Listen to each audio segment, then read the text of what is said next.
Welcome to the Spoken Arts in YouTube channel from Brightness Coaching Center. I hope all of you are very well. আমি আশা করছি তোমরা সকলে ভালো আছো। এখন আমি তোমাদের আজকে প্রেজেন্ট পারফেক্ট টেন্স সম্বন্ধে আলোচনা করব। প্রেজেন্ট পারফেক্ট টেন্সে কিভাবে কথা বলতে হয় এবং কি আজকে আমি তোমাদের কোশ্চেন করা শেখাবো না। আজকে তোমাদের কোশ্চেন করা শেখানোর আগে কিভাবে টেন্সটা সম্বন্ধে তোমাদের বলবো বা বোঝাবো আমি তোমাদেরকে। তো প্রেজেন্ট পারফেক্ট টেন্স কাকে বলে আজকে আমি তোমাদেরকে বলবো এবং এক্সাম্পল কিভাবে চিনবো, তার গঠন প্রণালী মানে স্ট্রাকচার অফ দ্য টেন্স। তো এই সমস্ত গুলো নিয়ে আজকের ভিডিওতে আলোচনা করব এবং কয়েকটা এক্সাম্পল শেষে আমি তোমাদেরকে তুলে ধরবো এবং হ্যাভ বা হ্যাজ কোথায় বসে, সাবজেক্টের পরে কখন হচ্ছে হ্যাভ বসাবো, কখন হ্যাজ বসাবো, আমি এগুলো নিয়ে তোমাদেরকে আলোচনা করব। তো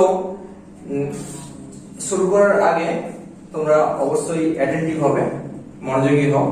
তো দেখতে পাচ্ছ বোর্ডে প্রেজেন্ট পারফেক্ট টেন্স সম্বন্ধে যদি জানতে হয় তাহলে কি আগে ডেফিনিশনে যেতে হবে। প্রেজেন্ট পারফেক্ট টেন্স কাকে বলে জানবো।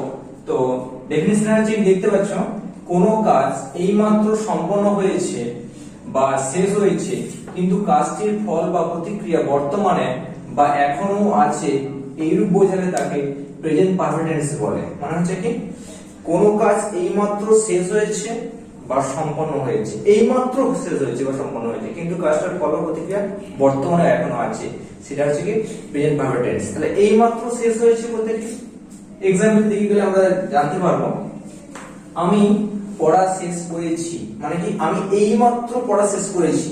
তাহলে এইমাত্র পড়া শেষ করেছি এইরূপ বোঝালে যে কোনো কাজ এইমাত্র শেষ হয়েছে, এইরূপ কি প্রেজেন্ট পারফেক্ট টেন্স।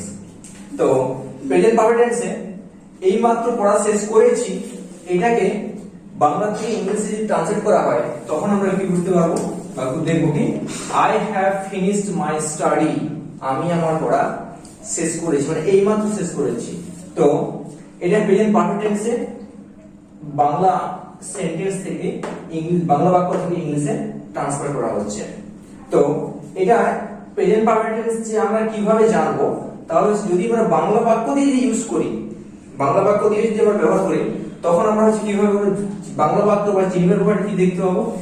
বাংলা বাক্যের মূলকের সাথে কি যুক্ত থাকবে, ইয়াছি, ইয়াছো, ইয়াছে বা করেছি, করেছো, করেছে প্রভৃতি থাকবে। মানে কি এই মাত্র কাজটা শেষ হয়েছে, এমনকি আমার বাবা বাজারে গিয়েছে, আমি কাজটা শেষ করেছি, আমি পড়াশোনা শেষ করেছি, এইমাত্র একটা এক্সাম্পল যেমন দিলাম। আবার হতে পারে কি আমি লিখেছি, আমি খেয়েছি, আমি গান গেয়েছি, এই সমস্ত মানে এইমাত্র কাজটা শেষ হয়েছে, সেটা হচ্ছে কি প্রেজেন্ট পারফেক্ট টেন্স। তো প্রেজেন্ট পারফেক্ট টেন্স সম্বন্ধে যখন জানলাম, ডেফিনেশনটা জানলাম, এক্সাম্পল দিলাম এবং কি বাংলার উপর চিহ্নের উপর কি রকম ভাবে সেটাও হচ্ছে কি জানলাম বা বোঝানো হলো। এবারে স্ট্রাকচার অফ দ্য টেন্সে যাব। একটা বাংলা বাক্যকে কিভাবে ইংলিশে ট্রান্সফার করব সেটা হচ্ছে কি, সেটা করতে হলে আমাদেরকে আগে জানতে হবে structure of the tense, that means present perfect টেন্সের। তো প্রেজেন্ট পারফেক্ট ট্রান্সফার টেন্স যেতে গেলে প্রথমত কিভাবে যেতে করতে হবে, প্রথমে সাবজেক্ট আনতে হবে, তারপরে কি হেল্পিং ভার্ব আনতে হবে।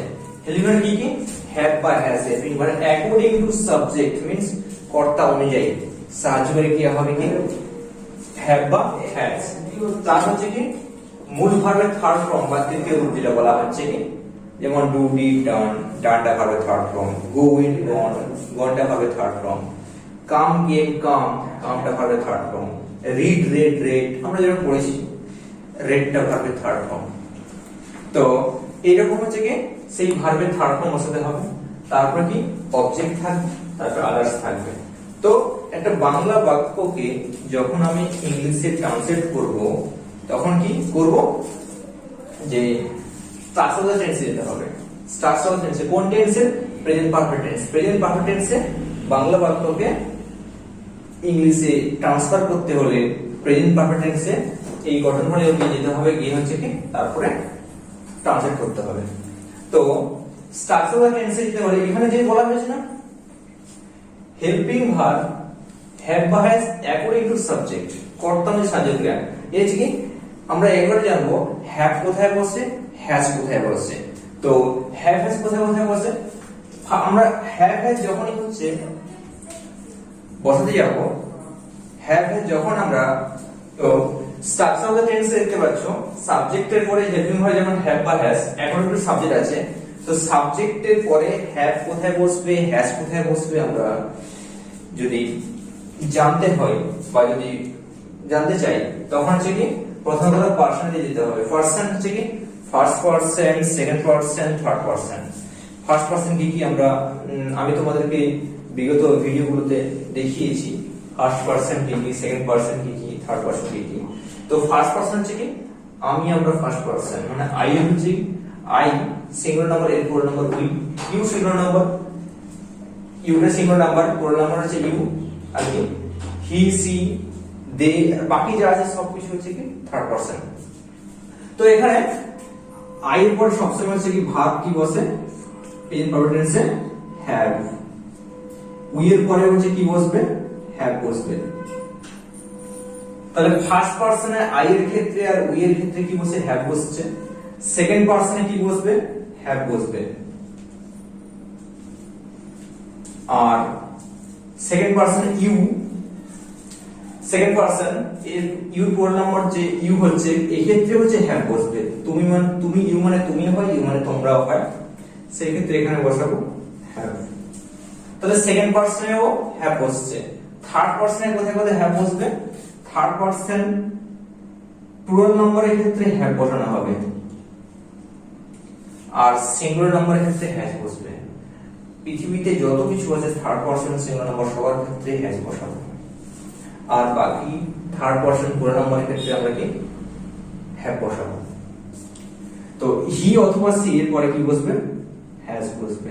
যেমন ইট হ্যাজ, এটার আছে, বা ইটস, ইটস মানে এগুলি, তো ইটস এর ক্ষেত্রে কি বসবে, ইটস এর ক্ষেত্রে আই টিএস, ইটস মানে এগুলি আছে, তখন কি বসবে, হ্যাভ বসবে। কারণ ইটটা সিঙ্গুলার নাম্বার, ইটের পুরো নাম্বার হচ্ছে কি হ্যাভ।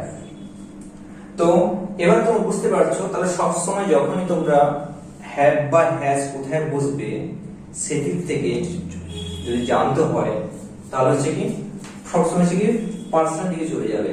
আমরা first person, second person, third person. First person মনে রাখবে, ফার্স্ট পার্সন আমি, আমরা, সেই ক্ষেত্রে হ্যাভ বসছে। সেকেন্ড পার্সন তুমি, তোমরা, সেই ক্ষেত্রে হ্যাভ বসছে। আর থার্ড পার্সন পুরো নাম্বারের ক্ষেত্রে হ্যাভ বসবে। আর বাকি হচ্ছে সিঙ্গুলার নাম্বার, যত সিঙ্গুলার নাম্বার আছে সব ক্ষেত্রে হ্যাজ বসবে। তো আমি তোমাদের এবারে কিছু এক্সাম্পল দিচ্ছি, এক্সাম্পল তোমরা অবশ্যই বুঝতে পারবে।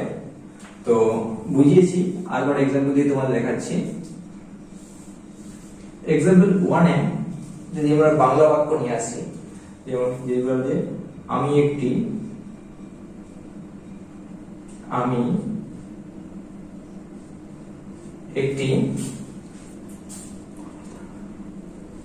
বাঘ দেখেছি। আমি একটি বাঘ দেখেছি মানে বাঘটা দেখা শেষ হয়েছে, তাহলে কি কাজটা এইমাত্র শেষ হয়েছে। তাহলে দেখেছি, দেখেছি এসি যুক্ত আছে, এটা হচ্ছে কি তাহলে কাজটা এইমাত্র শেষ হয়েছে। তাহলে সেই ক্ষেত্রে কি হবে, এটা প্রেজেন্ট পারফেক্ট টেন্স। তাহলে এটা যদি ট্রান্সলেট করি তখন হচ্ছে কি সাবজেক্ট কে দেখেছে, আমি দেখেছি, তাই কি সাবজেক্ট আই। তাহলে সাবজেক্ট বসলো।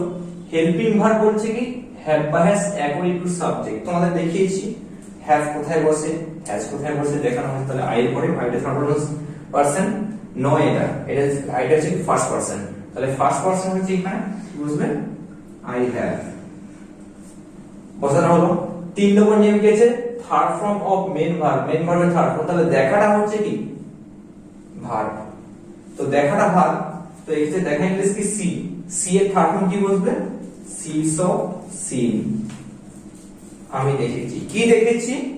আর টাইগার, একটি বাঘ, তাহলে কি বলবে? A tiger.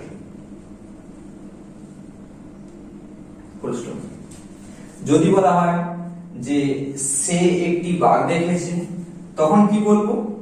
সে একটি বাঘ দেখেছে, সেক্ষেত্রে হবে হচ্ছে কি সে, হি অর সি, তবে কি বলছে? ভার্ব, ভার্ব বলতে হ্যাজ, হ্যাজ বলবে, কারণ কি হি অথবা সি হচ্ছে থার্ড পারসন সিঙ্গুলার নাম্বার, তাই সেক্ষেত্রে কি বসছে? হ্যাজ বসছে। তবে কি বসবে? Third form of main verb, main ভার্বের থার্ড ফর্ম বসবে, সেখানে হচ্ছে কি দেখা গেছে সি, সি এর থার্ড ফর্ম কি বসবে? সিন, কি দেখেছে? আ টাইগার, একটি বাঘ, আ টাইগার। এবার যদি বলা হয় যে রানা একটি বাঘ দেখেছে, তখন কি বলা হবে? যে রানা একটি বাঘ দেখেছে, তখন সেটা কি বলা হবে? এখানে রানা হ্যাজ লিখবো, কারণ কি Rana third person singular number, proper নাউনের ক্ষেত্রে বসছে। C a tiger. তাহলে দেখতে পাচ্ছ যে তিনটে আমি একটা এক্সাম্পল দিয়ে হচ্ছে কি শুধুমাত্র নাউন গুলোকে চেঞ্জ করে দিয়ে ভার্ব, অক্সিলারি ভার্ব মানে আপনি হেল্পিং ভার্ব কোথায় কোথায় বসছে বা কার পরে বসছে সে দেখাচ্ছি। আবার যদি বলা হয় যে আমরা একটি বাঘ দেখেছি, তখন কি বলা হবে? আমরা উই হ্যাভ, তাহলে উই এর পরে কি বসে? হ্যাভ বসে, we have seen a tiger. তোমরা একটি বাঘ দেখেছো, তখন সেক্ষেত্রে তোমরা একটি বাঘ দেখেছো, তোমরা একটি বাঘ দেখে, তাহলে তুমি বা তোমরা, তুমি বা তোমরা ইংলিশ হচ্ছে কি হবে? তুমি বা তোমরা ইংলিশ হচ্ছে কি? ইউ,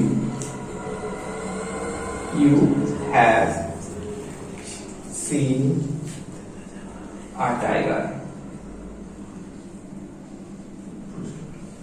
তো এখানে হচ্ছে কি যে কোটা সেন্টেন্স আমি তোমাদেরকে বলে দেখালাম, একটি বাক্য দিয়ে দেখালাম, কিন্তু নাউন গুলো পুরো আলাদা। তো সেক্ষেত্রে কি দেখা যাচ্ছে যে ভার্ব কোথায় কোথায় বসছে, কি কি ভার্ব বসছে, কোন সাবজেক্টের পরে কোন ভার্ব বসেছে, সেটা তোমাদেরকে দেখালাম। তো এই সমস্ত সেন্টেন্স গুলো যখন করব, তখন হচ্ছে কি প্রতিটা মধ্যে স্ট্রাকচারাল টেন্সে যেতে হবে। আর তার আগে স্ট্রাকচারাল টেন্সে যাওয়ার আগে হচ্ছে কি আগে ডেফিনেশনটা জানবো, সংজ্ঞাটা কাকে বলে প্রেজেন্ট পারফেক্ট টেন্স।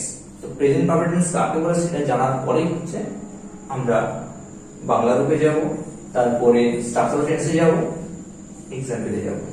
তো আশা করি তোমাদের ভিডিওটা বোঝাতে পারলাম, আশা করি তোমাদের প্রেজেন্ট পারফেক্ট টেন্সের স্ট্রাকচারাল টেন্স, ডেফিনেশন, বাংলা রূপ দিয়ে বিষয়টা বোঝাতে পারলাম।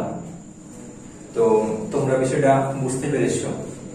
আর যদি ভিডিওটি ভালো লেগে থাকে একটি লাইক করবেন এবং চ্যানেলটিকে সাবস্ক্রাইব করে তার পাশে বেল নোটিফিকেশনটি অন করে রাখুন।